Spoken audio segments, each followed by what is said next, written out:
English 9. Welcome. Okay, so to get started today, I am going to give you some announcements. Then I'm going to ask you about your All About Me paper and how that's going. I'm going to read to you a school experience that I had and then give you the assignment for today. So that's kind of where we are. Couple of announcements. One, remember next week Monday is Labor Day. No classes on that day, but we ask that everyone, all students, log into all 6 of their classes on Tuesday. And that way you won't fall behind. The next one is the school district is offering breakfast and lunch for free to all PSD students, and actually maybe kids that aren't even registered in PSD. So maybe you have some younger siblings or something like that. There's sack lunches and sack breakfast, again free. If you are interested, please email me or email your counselor, and we can give you more details about what time to pick those things up, where you can pick them up, but please eat the food, otherwise it's going to go to waste. All right, so here we go. The very first thing that I want to show you is, let me go on to my Google Classroom account, and this is for 3rd period English 9. If you go here and to classwork, there is excuse me, Connie's memoir and my memoir. Right now we're going to Connie's memoir, and I am going to read to you from a prompt. Sorry, I have to get a drink. Read to you from a prompt that I am giving you. So first of all, to get you to the prompt, here it is, and school experience. So here's school experience prompt, okay? One thing that we all have in common is school experiences. And some memories are pretty good when we're thinking about school, and some memories we wish were forgotten. Tell about a memory you have of school. Any memory, good, bad, ugly, from preschool through high school will do. Okay, so we have that. And I'm going to read to you from mine. Here we go. Did it open? No, Connie's school experience. There it is. Okay. To get to it. All right. Mine. I want to give you a little background information. I was born in 1961, which is like in the middle of the civil rights movement. And, you know, Martin Luther King, all that stuff was going on. And on the news, every day on the news, there were pictures of riots and pictures of protesting, and there were pictures of buses busing people, students back and forth. So over here there was a white neighborhood, and to desegregate, meaning to keep them, segregate means to like sequester yourself or become a special group over here, and then there's a special group over here, right? So to desegregate, what they would do is they would put students over in this white neighborhood on buses and bus them over to this black neighborhood where they would go to school. And then they would take some black students, or African American, and put them on buses and take them over to this neighborhood to go to school. Called desegregation. It actually didn't work well, so it didn't last very long. But as a child, I remember seeing that stuff on TV. And you'll hear the rest of the story here. Okay, so here it is. We all bleed red. When I was in the 1st grade, I had a black girl in my class for the first time. Her name was Shirley, and I thought she was fascinating, but I was afraid of her. Probably because I was raised to hate the N-word, which my grandpa would say. When the TV news showed buses of black students being bused to different neighborhoods in an attempt to desegregate the schools, Grandpa Kretschmar would yell racial slurs at the TV and leave a deep impression on anyone within earshot. One morning at school, my teacher called Shirley to the front of the classroom. We all had our eyes on her, I watched the two braids that sprouted from the top of her head, held at each end by a bright yellow plastic barrette, bob up and down with her bouncing step.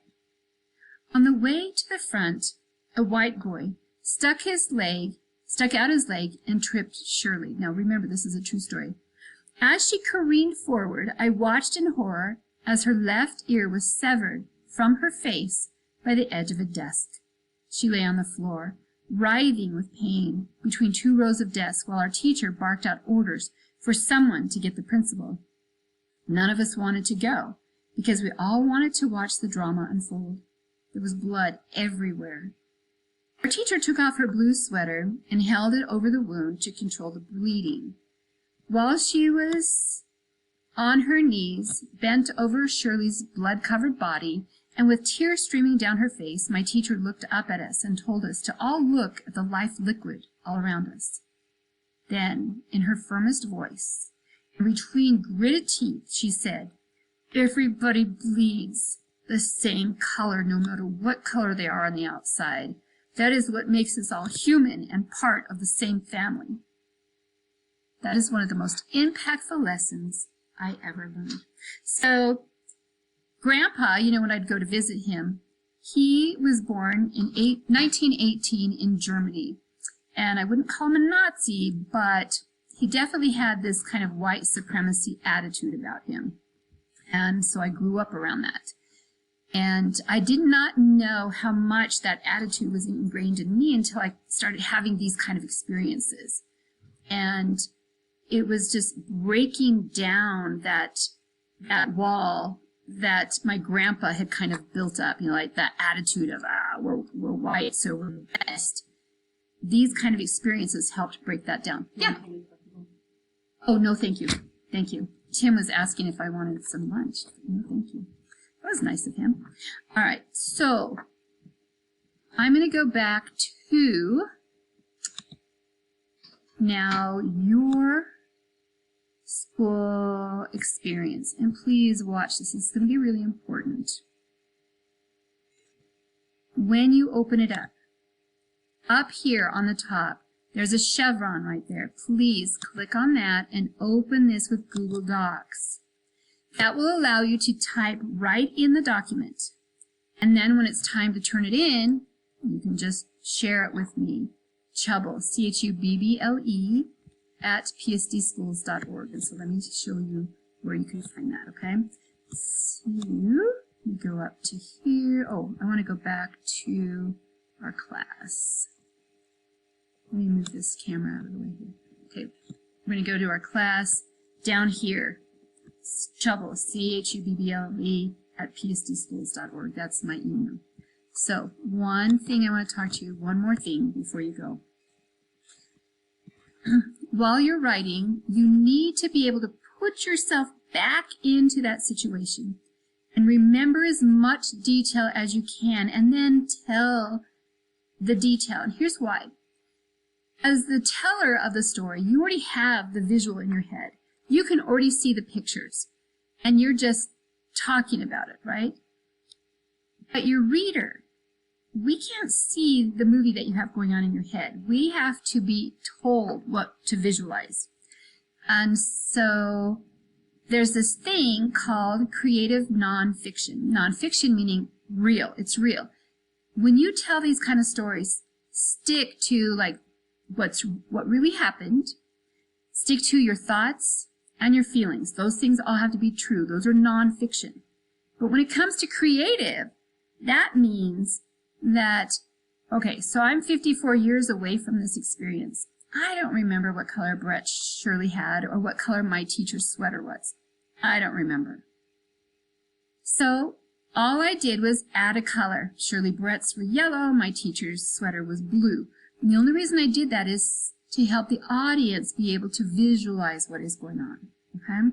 So, creative nonfiction. Write the truth, but if you want to put a scent in there, some kind of odor in there that would help. If you want to describe some kind of tactile, something that felt a certain way or something that you heard, any of that will be able to help your audience to be right there. Okay? So, again, your assignment for today is to go ahead and write your school experience. Last thing I want to say. I said that last time, but this is really the last thing. If you did not get your All About Me paper done, please get that done as soon as possible. I need that, and we need to get it in the gradebook right now. If you didn't get it done, it shows that it's a 0, which probably means you're failing the class. So go ahead and get that into me. Now, the school experience, I ask that you get it into me by Friday afternoon, tomorrow afternoon, so that I have the weekend to go over it and give you some feedback, and we'll be back on Tuesday to work on those in class. Okay? So, All About Me, if you haven't done it, school experience. Both of them due at least by tomorrow afternoon. Okay? There's no questions at all out there. If there's none, then I will say go ahead and get to work, and I will see you all on Tuesday. Peace! Bye, you guys.